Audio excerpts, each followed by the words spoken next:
Hi everyone, I'm currently in the car waiting to be served. There's a 30 to 40 minute wait, so I thought I'd record a video with an update. I am currently on my last protocol on Cellcore, phase 4 or 5 is it? I fucking lost track, but I am currently on BORR, BART. Still detoxing heavy metal, so I'm on the heavy metal binder, and I'm taking B vitamins, thyroid desiccated medication, and nutritional yeast. Well, BORR, I'm currently on 2 tinctures twice a day, so 2 full little vials in a drink. I mix it in a drink, an orange juice, but it tastes disgusting. I mean, it's so grotesque. I have to chug it down, and I could still feel it and taste it here. It like burns. But it is grotesque. It's pretty unbearable, so I try to mix it in with stuff like vitamin water or like a kiva juice, orange juice. I even chugged it. I even tried chugging in a little shot glass, but every couple days I'm supposed to increase the dosage, and as soon as I'm done with the jar, I didn't bring it with me and I don't have the other one, but as soon as I'm done, I go to BART, and I'm a little nervous about that one, but I honestly get nervous every time that I begin a new treatment or supplements. But I'm definitely feeling a lot better than I was upon beginning the program with Cellcore, because the first month was so brutal, and I think it's because I had so many pathogens in my body, from heavy metals, from mold, bacterias. I used to eat like shit. I ate so much junk food, ice cream, Mexican candy. My lead was to the max, and if you have high lead, it can cause so many uncomfortable symptoms, including altering your brain chemicals and anxiety and brain fog and etc. But I also had the IUD, which caused a lot of damage, so I can't really pinpoint what screwed up my thyroid and lowered my thyroid T3 and TSH 1.5 points. It was either the copper IUD or Lyme, or maybe it was a combination of both, but I have to take supplements every day because my thyroid was so low on the sluggish levels that my body could definitely feel it. I had the lethargy, the sluggishness, brain fog, fatigue. I had strange heart rhythms, slow breathing, low pressure, and more. And it's an uncomfortable way to live.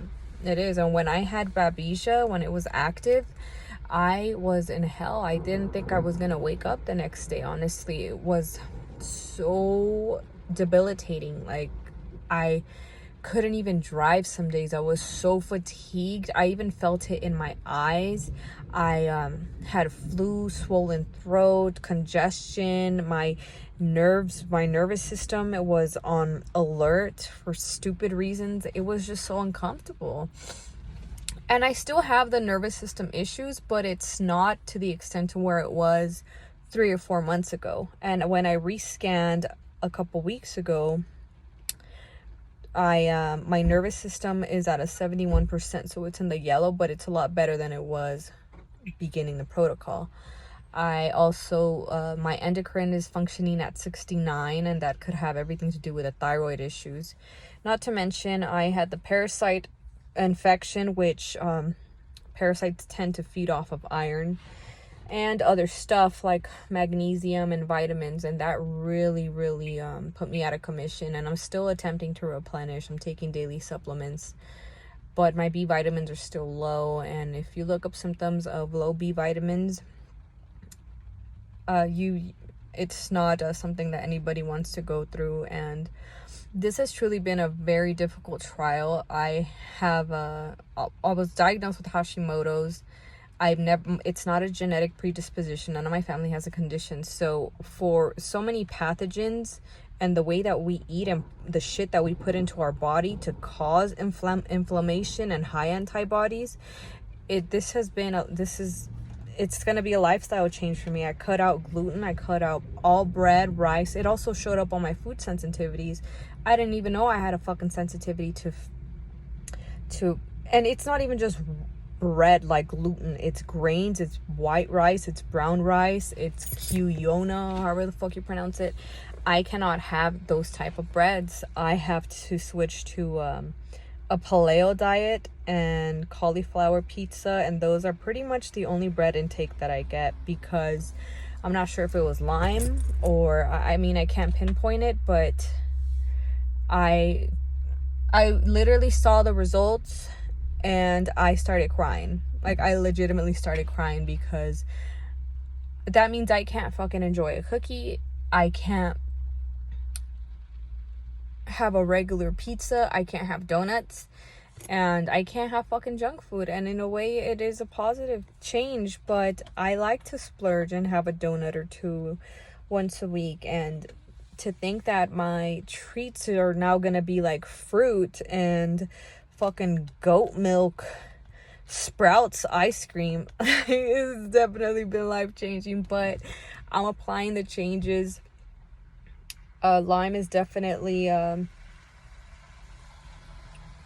it hurts me to hear some of these stories and people that I've had for years. There are treatments out there. Don't let anybody manipulate you into feeling that there are not treatments out there.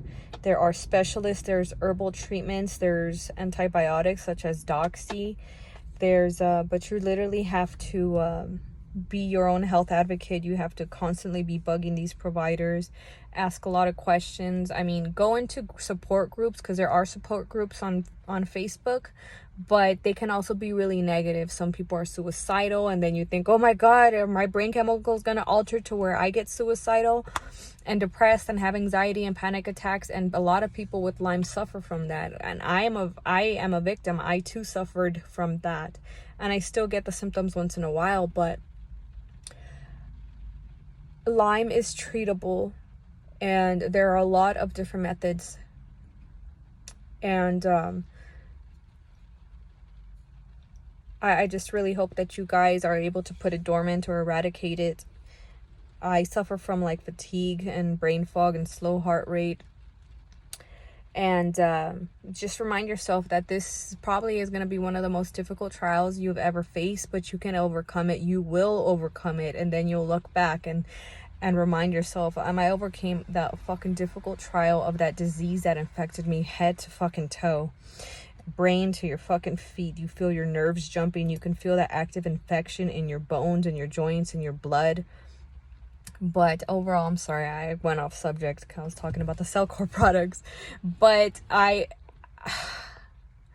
practitioner, if I wouldn't have found her, and she's a Cellcore practitioner, I don't know where the fuck I'd be right now. I'd probably be struggling, trying to find a local provider out here in New Mexico to help me, and then they're gonna tell me it's anxiety, it's depression, it's here's some fucking Xanax, here's this, here's that, and they're not gonna address the root cause, because a lot of people don't care to address the root cause, because they just want to get you in and out and give you some temporary relief and not figure out what's wrong.